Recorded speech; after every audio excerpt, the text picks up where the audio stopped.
Чаках. Когато ви казвам, че съм чакала, имам предвид, че наистина съм чакала това да излезе.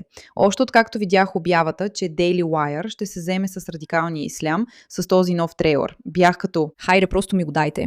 И излезе вчера, аз изчаках да го гледам, за да мога да го гледам на живо с вас, момчета. Толкова съм развълнувана от това.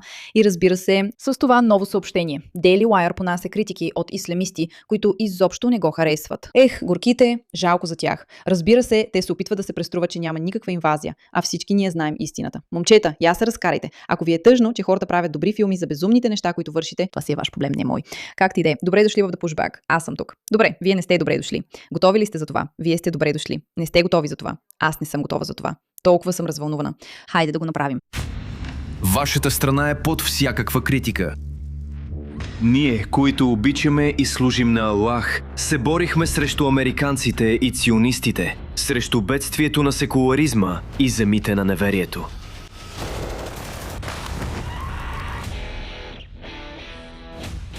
Някой ще слуша ли капитан Сондърс утре? Пенсионираният войник от Делта Форс с новата книга. Той е пълната противоположност на онези безмозъчни протестиращи. Като си има предвид сегашната обстановка, трябва ли изобщо Клей Сондърс да бъде допуснат в кампуса? Господин Сондърс е близък личен приятел на канцлера Фридман. Това е решение, което не мога да пренебрегна. Има 3 начина, по които ислямът ще завладее Запада. Чрез имиграция. Чрез утробите на нашите жени. И като използват свободите на нашата нация срещу нас. Внимавате ли?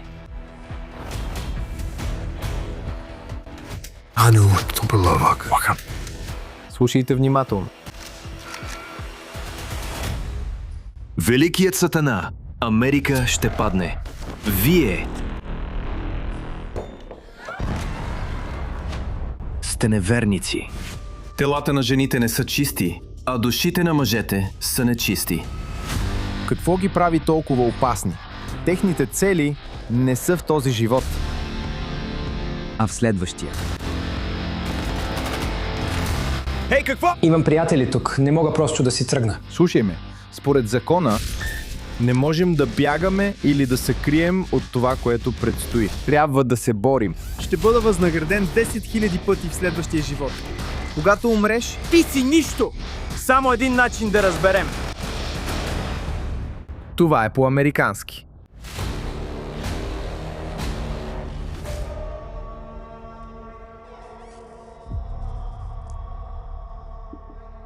Всичко, което мога да кажа е, че нямам търпение да дойде 16 септември. Имам предвид, толкова много неща се случиха в този трейлър, освен факта, че се чувствах сякаш гледам, не знам, трейлър на 22, Jump Street, а после стана наистина сериозно. Направо ми взриви ума. Освен факта, че говорят за 3 начина, по които ислямизмът се опитва да контролира Америка и да я превземе, което беше абсолютно точно, те също така говорят за това какво го прави толкова опасен. Факта, че тези хора не търсят нищо в този свят. Те просто чакат следващият свят, което ги прави напълно луди. Както и да е, хора, нямам търпение за този филм. И ако все още сте един от тези глупаци, които вярват в нещо подобно на това, което Мехди Хасан казва тук, нали? Така че, хора, погледнете това. Трудно е да се измисли нещо по-предубедено, по-ислямофобско и по-клиширан трейлър от този. Освен това, Холивуд отказва да разкаже историята на радикалния ислям. Шапиро луд ли е или просто манипулира? Мюсюлманите са основните злодеи в Холивуд от десетилетия, дори преди 11 септември. Интересно, добре е да се знае. Кой го интересува? Честно казано, никой не се интересува какво има да каже Мехди Хасан, защото за него да мисли наистина, да си мисли, че никой от нас не вижда, че това е нещо добро, което се случва. Филм за това да се изправиш срещу лудостта, която се случва. Скучно. Но отново, ако все още сте един от тези хора, които не вярват, че заплахата е истинска и мислят, че това е просто преувеличено нещо. Хора, това е видео, което вероятно трябва да гледате следващо. Някакво доказателство, може би ще кажете от самия Коран и цялото му чудо и слава, че те наистина искат да завладеят Америка. Добре дошли в първия ден на новата поредица, която ще правя. Неща, които мюсюлманите не искат да знаете, че тяхната религия ги призовава да вършат. В днешния епизод ще докажа, че ислямът иска да нахлуе във вашата страна. Ислямът ще бъде във всяко домакинство, иншала! Целият свят ще бъде мюсюлмански! Освен, че мюсюлманите сами си го признават, ключът към разбирането на ислямското нашествие идва от завладяването на Медина от Мухамад. Това се случва на 3 различни етапа и ако разберете тези етапи, ще ги видите да се случват около вас и днес днес по света. Да, ще видите, момчета. Готови ли сте за малко обучение? Първа стъпка – беженецът. Докато Мухамад и неговите последователи са били подложени на преследване в Мека, той получава покана от един лидер в Медина, не мюсюлманин. Той и последователите му да дойдат и да се заселят в Медина като бежанци.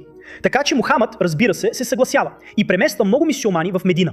Днес виждаме същото в Европа и части от Съединените щати, където мюсюлманите идват на нашите граници като бежанци и са поканени от глупави, безмозъчни политици. Втора стъпка – изграждане на влияние. След като пристига в Медина, Мухамад започва да строи джамии, започва да създава мюсюлмански квартали, започва да обръща гражданите на Медина към исляма, прогонва други религиозни групи и значително увеличава мюсюлманското население. Днес на Запад виждате това навсякъде, особено на места като Източен Лондон и Диърборн, Мичиган, където на всеки ъгъл има джамии, които огласяват квартала с призивите си за молитва и дразнят немюсюлманите в района. Има райони, в които немюсюлманите не трябва да ходят, а най-често срещаното име за момче е Мухамад. Трета стъпка – превземане. Все още не са напълно тук, но почти са. След като установява мюсюлманското население в Медина, Мухамад в крайна сметка поема политическата власт. Освен че държи властта сам, той се е погрижил да назначи безброй мюсюлмани на ръководни позиции из цяла Медина. Отново посочвам Лондон и Диърборн, Мичиган като доказателство, защото кметовете им се казват Садик Хан и Абдула Хамуд. Определено не мисля, че възрастен жител на Мичиган или английска баба биха гласували за хора с такива имена. Сега, някои хора с нисък коефициент на интелигентност или такива, които отричат, може да отричат този план от 3 стъпки. Затова посочвам Ливан като доказателство. Много хора не знаят, че Ливан някога е бил страна с мнозинство маронитски християни, но заради масовата миграция на палестински бежанци, които имат по милиард деца на семейство, сега е държава, управлявана от мюсюлмани, с Хизбула, терористична организация, като тяхно правителство. Сега нека ви задам един въпрос. Като американец виждам, че на места като Диърборн, Мичиган, мюсюлманските семейства имат безброй деца.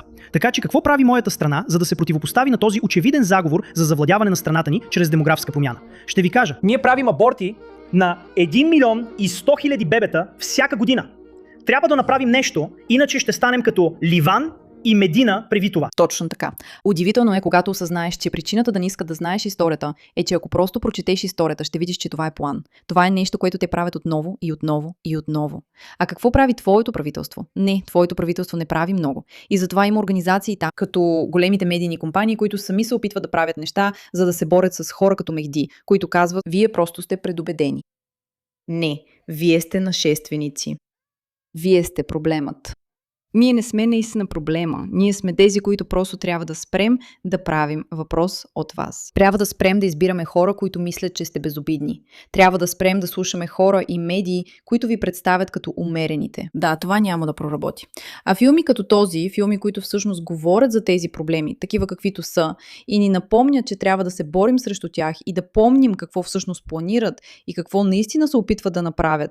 И това не е просто някаква малка нишова група екстремисти, а по-скоро как действат тези хора. Филми като този са важни. И това отново е проблемът с организации като Холивуд, които вместо да се опитват да популяризират идеи, които да помогнат за спасяването на обществото, искат да налагат идеи като усъкътяване на нашите деца. Както и да е. Благодаря ви за вниманието по този въпрос.